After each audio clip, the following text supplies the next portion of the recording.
Hello, friends. If you are enjoying our podcast and would like to show your support, then Clark and I would love for you to check out Sleep Tight Premium.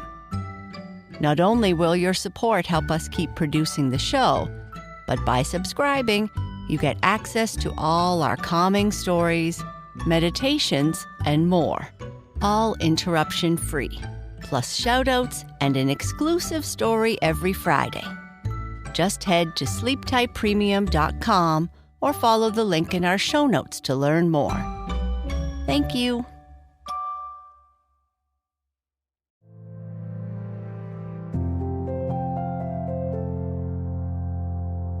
Hello, I'm Sheryl, and this is Sleep Tight Relax, a calming bedtime podcast for the young and young at heart.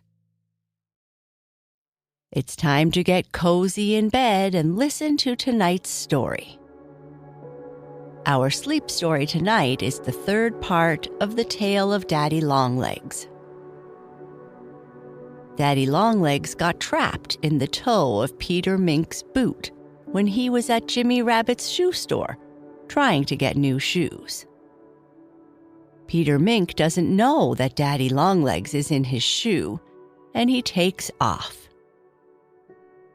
When Peter stops to go for a swim, he takes off his boots, and Daddy Longlegs heads out quickly to try and escape.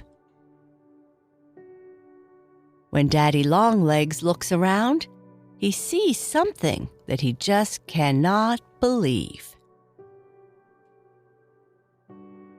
No matter how your day was, let's forget about it for now and focus on slowing down and feeling relaxed.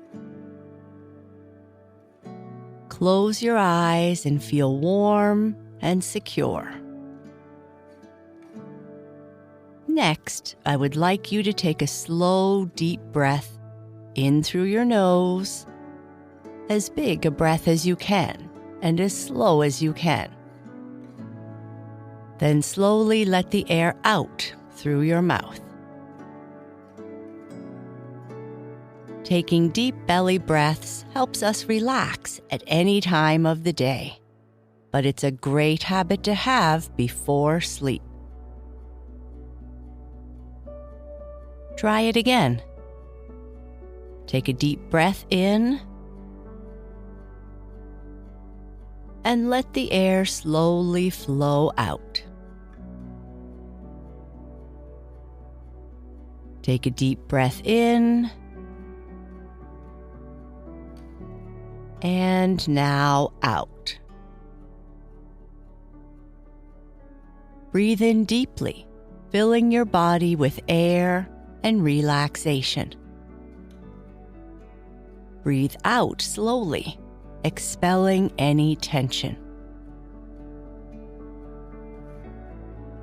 Try to keep breathing slowly and deeply as we continue with the third part of the tale of Daddy Longlegs.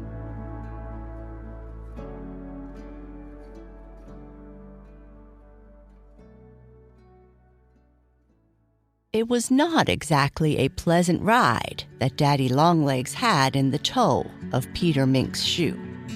Not only was it dark inside the shoe, but it was so cramped that Daddy Longlegs was most uncomfortable. And what was even worse, he hadn't even the faintest idea where he was going.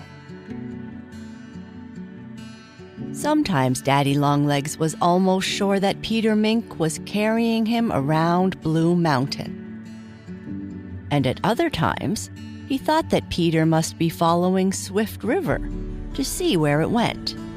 Perhaps? Anyhow, Daddy Longlegs suffered such a pitching and tossing and tumbling and jouncing as he had ever known in all his life. Then at last, to Daddy Longlegs' great relief, Peter Mink kept quite still for a long time. That was when Peter Mink burrowed into a haystack to take a nap. And since it was then many hours past Daddy Longlegs' regular bedtime, he went to sleep too. But he awoke with a great start when Peter Mink crawled out of his shelter about dawn. And at first, Daddy Longlegs couldn't imagine what was happening.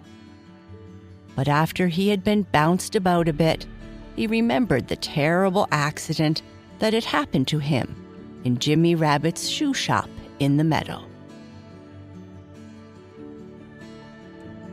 Suddenly, Peter Mink stopped. And to Daddy Longlegs' great delight, Peter began to take off his shoes. Yes, Peter Mink removed his shoes, and then he removed himself. That is to say, he dropped his shoes carelessly upon the ground, for that was his way, and took himself off. Daddy Longlegs waited until Peter Mink had gone away, and then he dashed out of the shoe much faster than he had entered it the evening before. Yes, the evening before. For now it was the following morning and broad daylight. Daddy Longlegs stretched his 8 legs, first one after another, and then all together. He was so glad to escape from his cramped quarters that he had little thought for anything except the joy of being free once more. Then he remembered all at once that he was lost, and that was enough to start his 8 legs shaking beneath him in a very unpleasant fashion. Daddy Longlegs was frightened. Anyone could have seen that. After a few minutes, he looked around, wondering which way he should go. And as he gazed at his surroundings, he saw, not far off, a familiar-looking object. At first, Daddy Longlegs could scarcely believe his eyes, and he looked steadily at what he saw, as if he half expected it would fly away and vanish. But the object did nothing of the kind, and how could it anyhow? Because it was Farmer Green's house that had caught Daddy Longlegs' eye. And there stood the great barn, too, a little way off. And there was the bridge across Swift River. Without knowing what he was doing, Peter Mink had brought Daddy Longlegs almost home. And then he had taken off his shoes because he wanted to go for a swim in the duck pond, in the hope of catching an eel for his breakfast. Well, Daddy Longlegs lost no time in making his way back to the stone wall by the roadside. And the first person he met there was none other than little Mrs. Ladybug, who seemed delighted to see him and asked him how he liked working for Farmer Green. "Yes, it's a fine day," said Daddy Longlegs. "The rain is holding off, and it looks as if Farmer Green was going to get his oats harvested without their being wet after all." "I see you can't hear very well today," Mrs. Ladybug observed in a pitying tone. "It's a shame, and Farmer Green ought to be very grateful to you for your help." "He hasn't said a word to me," Daddy Longlegs told her, and Mrs. Ladybug declared she couldn't understand it. But there were many other things, too, that she didn't understand. She had heard that Daddy Longlegs was a harvestman, but she didn't know that some people called him by that name merely because he was seen in Pleasant Valley about the time Farmer Green harvested his crops. As for working in the fields, Daddy Longlegs knew no more about that than did Buster Bumblebee. and Farmer Green would have laughed heartily at the idea of either of them helping him. For several days after his unlucky journey across the meadow, when he tried to reach the field where Farmer Green was harvesting his oats, Daddy Longlegs did not wander far from the stone wall. But one day, Rusty Wren told him that his cousin, Long Bill Wren, was going to give a party at his house in the reeds on the banks of the Black Creek. And although he had not been invited to the party, Daddy Longlegs thought it would be pleasant to go to it. Accordingly, he started off at once, though the party was not to take place until the afternoon of the following day. But Daddy Longlegs knew that he was a slow walker, and Black Creek was a long distance away. Now it was a fine, beautiful morning when Daddy Longlegs set forth on his journey, and he traveled steadily all day long without meeting with an adventure of any sort. When night came, he crept inside of an old fallen tree trunk, and he went to sleep feeling very happy, because he was thinking what a good time he was going to have at the party the next afternoon. But when morning came and Daddy Longlegs crawled out of the hollow tree to continue his journey, he had a great disappointment. The moment he thrust his head out of his hiding place, he knew that he was in trouble. And he saw at once that he would have to miss Rusty Wren's cousin's party, because he certainly couldn't go on, with the weather as it was. Yet the sun was shining brightly, and there was scarcely a cloud to be seen in the sky. A person might naturally wonder then what Daddy Longlegs could have found to worry him. It wasn't raining, and it certainly wasn't snowing, because it was not much later than midsummer. Nevertheless, Daddy Longlegs looked upon the fields with a most mournful face. "I cannot travel in this terrible wind," he muttered. "If I had known there was going to be such a wind, I would never have left home." And now you know what Daddy Longlegs' trouble was. With his small body raised so high in the air by his long, thin legs, he always found it hard to walk when the wind was blowing strongly. The strong gusts buffeted him about so that he pitched and tossed like a chip on the mill pond when its surface was ruffled. And Daddy Longlegs had learned quite early in his life to seek some sheltered spot on windy days, venturing forth only when the air was calmer.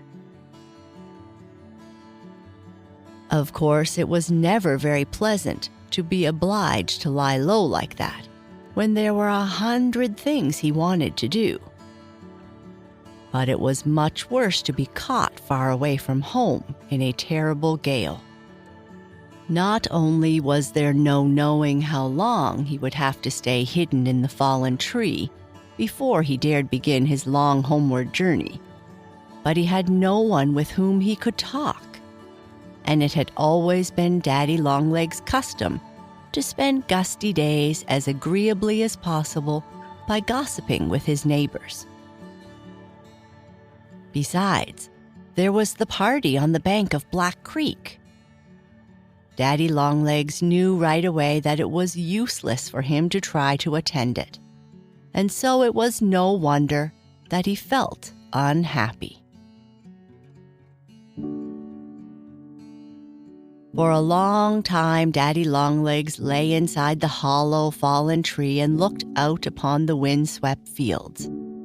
If the stone wall hadn't been so far away, he would certainly have tried to return home. But the weather was altogether too dangerous. He knew it would be risky to attempt such a long journey. As he sat looking out of the crack in the old tree through which he had crept inside it, Daddy Longlegs suddenly saw a reddish-brownish flash flicker past the opening. "Goodness!" he exclaimed. "I wonder what that was."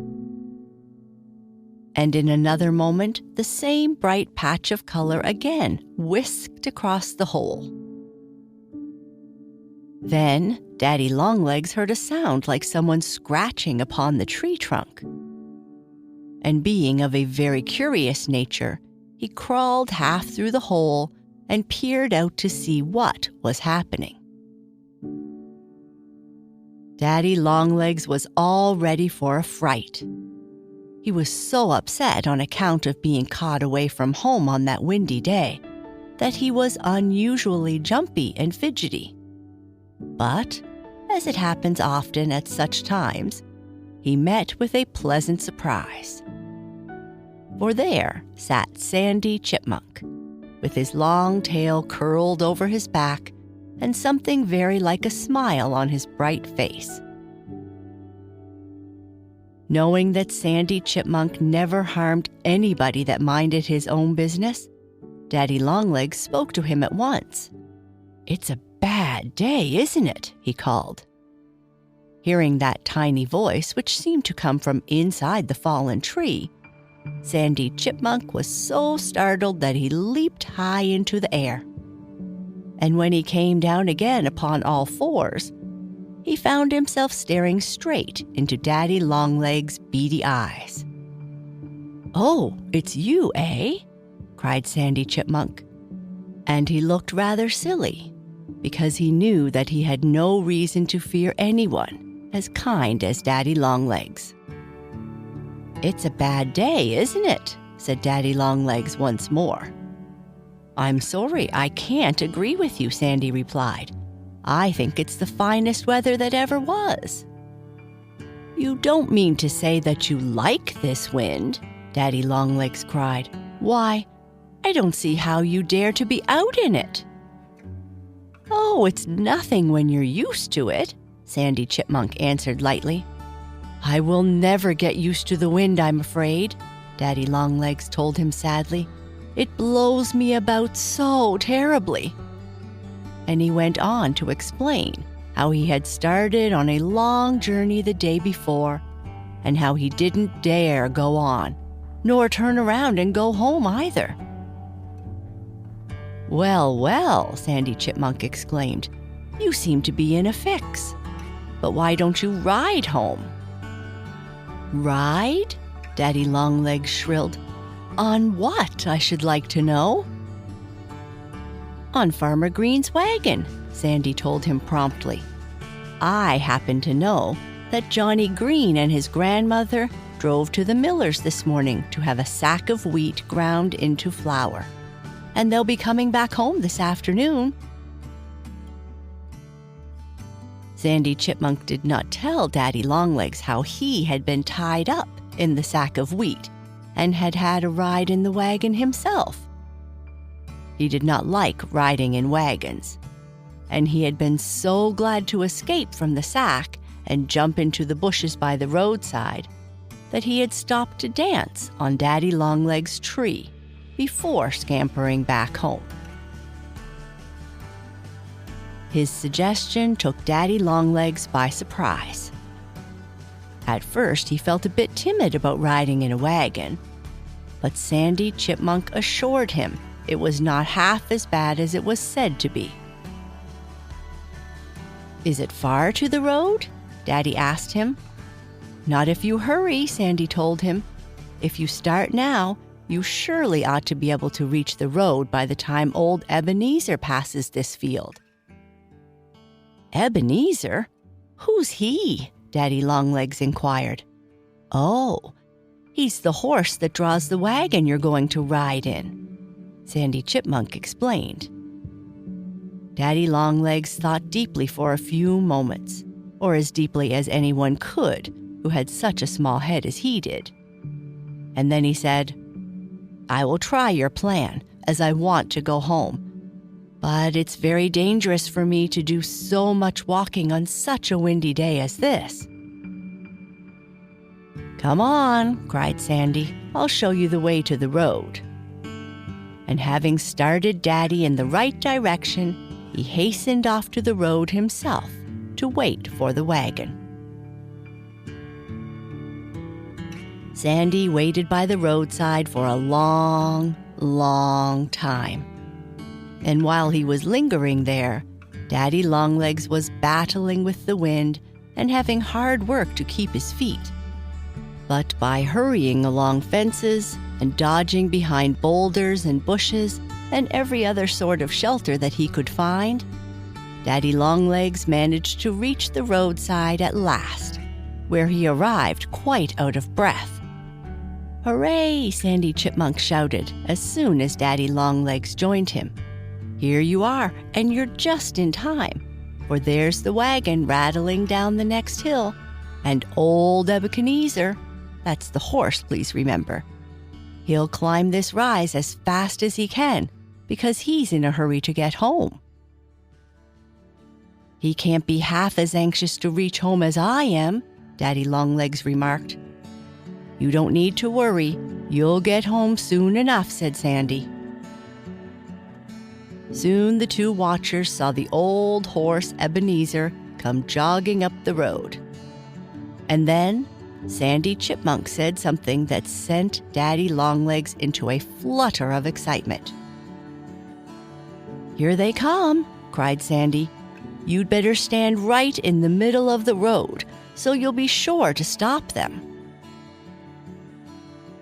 And the mere thought of doing such a dangerous thing as that made Daddy Longlegs turn quite pale.